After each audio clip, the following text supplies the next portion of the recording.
Hello, नमस्कार. श्री स्वामी समर्थ सर्वांना. मी प्रिया कुठार ब्लॉगमध्ये तुम्हा सर्वांचं आणखीन एकदा मनापासून स्वागत करते. तुम्ही सगळे कसे आहात? अपेक्षा करते की मस्तच असाल आणि स्वस्तच असाल. तर इथे ना आम्ही म्हणजे तुळजापुराहून अगदी 15 किलोमीटरवरती हे सिद्धेश्वर वडगावचं मंदिर आहे. छोटंसं गाव आहे वडगाव म्हणून, तिथे हे मंदिर आहे. खूप छान मंदिर आहे हे बरं का. मी खूपदा गेलोत, फक्त एवढंच की व्हिडिओ नव्हता मी काढला. म्हणजे मला असं वाटलं होतं की गर्दी वगैरे काही नसेल. आम्ही दरवेळेस जातो त्यावेळेस म्हणजे एक सुद्धा कोणी नसतं तिथं बरं का. म्हणजे गर्दीच नसते त्या मंदिरामध्ये. तर मला आज पण तसंच वाटलं की आजही काही गर्दी नसणार आहे, चला आपण दर्शनाला, असं मला वाटलं होतं. परंतु अजिबात नव्हतं, तिथं खूप गर्दी होती. आणि असे छोटे मोठे स्टॉल पण तिथं बसवत होते किंवा बसवलेले पण होते. म्हणजे श्रावण सोमवारी, प्रत्येक सोमवारी बहुतेक तिथं एक नसे का छोटीशी यात्रा म्हटल्यासारखं सेम तसं आता करत आहेत वाटतं. तर असो. तर मंदिर तर खूपच छान होतं. पायऱ्या खूप आहेत उतरण्यासाठी. चढताना मात्र पाय थोडंसं दुखतात, परंतु थोड्याशा आहेत.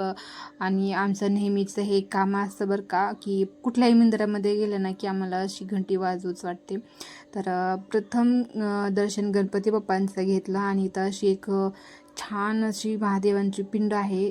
खूप छान बरं का. तर खूप दिवसांनी मी इथं दर्शनाला आलेली होती आणि सतत आमचं मुदगुलेश्वर आणि हे सिद्धेश्वर ह्या दोन्ही मंदिरामध्ये ना, म्हणजे असं अचानकच आमच्या दोघांच्याही मनात येतं आणि आम्ही लगेच तयार होतो आणि दर्शनाला निघतो. म्हणजे असं ठरवून नाही निघत की बाबा आता आपल्याला उद्या इकडं तिकडं जायचं आहे. त्याच दिवशी त्याच क्षणाला असं आठवतं की इकडं जायचं का, चला म्हणलं की लगेच आणि पण नेणार असं ठरतं. तर प्लॅनिंग वगैरे काय नाही करत. तर असं खूप छान असं दर्शन आमचं झालेलं होतं. आणि हे झुंबर पहा, इतकं छान. म्हणजे खूप दिवस झालं इथं येऊन मला. म्हणजे आता थोडंसं म्हणजे खूप सारे चेंजेस इथं दिसत आहेत. विठ्ठल रुक्मिणीचं मंदिर वगैरे खूप छान तिथं दर्शन होतं. आणि म्हणजे दरवेळेस येत होत ना, तर त्यावेळेस इतकं काही असं गजबज वाटत नव्हतं. परंतु सध्या श्रावण महिना आहे, स्वच्छता वगैरे पण खूप छान केली आहे तिथं. आणि हे मंदिराच्या उजव्या साईडला पाठीमागच्या बाजूने ना हे एक मंगल कार्यालय पण आहे. लग्न पण होतात तिथे.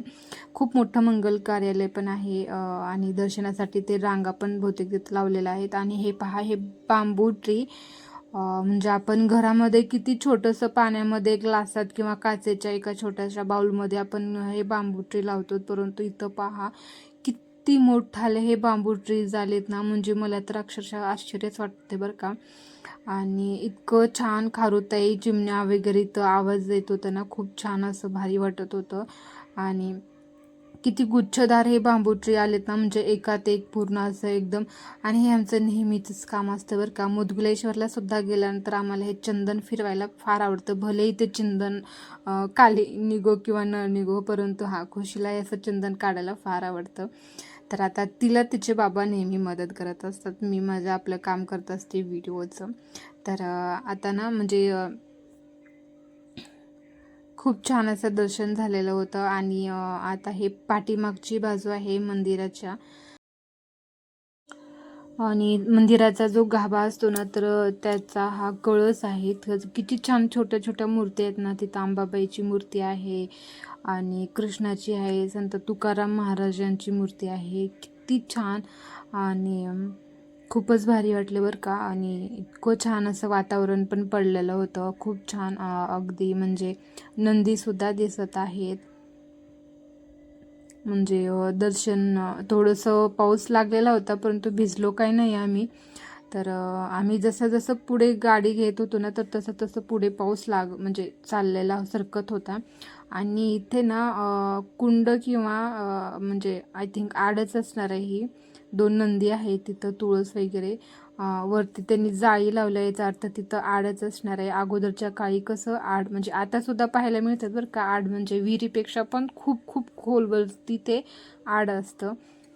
तर तुम्ही पाहिले का नाही मला माहिती नाही, पण मी तर पाहिलेली आहे. आड वगैरे खूप खोल असतं ते. तर आता इथं आम्ही दोघींना, मला इथं फोटो काढायचे होते, तर खुशीला इथं सुद्धा घंटी वाजायची होती. तर असं इथं खूप छान मंदिर आहे, खूप स्वच्छता आहे इथं, खूप इतकं मन प्रसन्न होऊन जातं ना. बाहेर असं जय विजय म्हणून असं एक चित्र काढलेलं आहे आणि इथं कॅमेरासुद्धा आहे आणि अशी हे महादेवाची पिंड दिसते इथं. तर खूप छान दर्शन आमचं झालेलं होतं. आता आम्ही म्हणजे परतीच्या मार्गाला चाललेलो होतो. तुम्ही पाहू शकता पायऱ्या वगैरे खूप छान, इतकं मस्त, एकदम प्रशस्त वाटतं ना इथं, एकदम शांतता होते. म्हणजे दरवेळेस अशी गर्दी नसते बरं का आम्ही येताना, परंतु ह्यावेळेस अशी म्हणजे थोडीफार माणसं वगैरे दिसली. आणि हे बसण्यासाठी दोन्हीकडं बनवलेले आहेत. इतकं छान इथं तर म्हणजे खूप म्हणजे ना असं सारखं दर्शनाला इथं जाण्यात येत नव्हतं, परंतु म्हणजे मला तर खूप दिवस झालं जाऊन इथं दर्शनाला, अगदी 5-6 महिने तर झालेलं असणार आहे. नाहीतर रेग्युलरी जसं मुदगुलेश्वरला आम्ही दर्शनाला जातो ना, तर सेम तसंच इथं सुद्धा दर्शनाला येतो. हां, फक्त एवढंच की मुदगुलेश्वर तुळजापुरहून जवळ पडतं आणि हे वडगावचे सिद्धेश्वर मंदिर जे आहे ना, हे 15 किलोमीटरवरती आहे, लांब पडतं हे. तर त्याच्यामुळे आम्ही तिकडं मुदगुलेश्वरलाच फारसा जातो.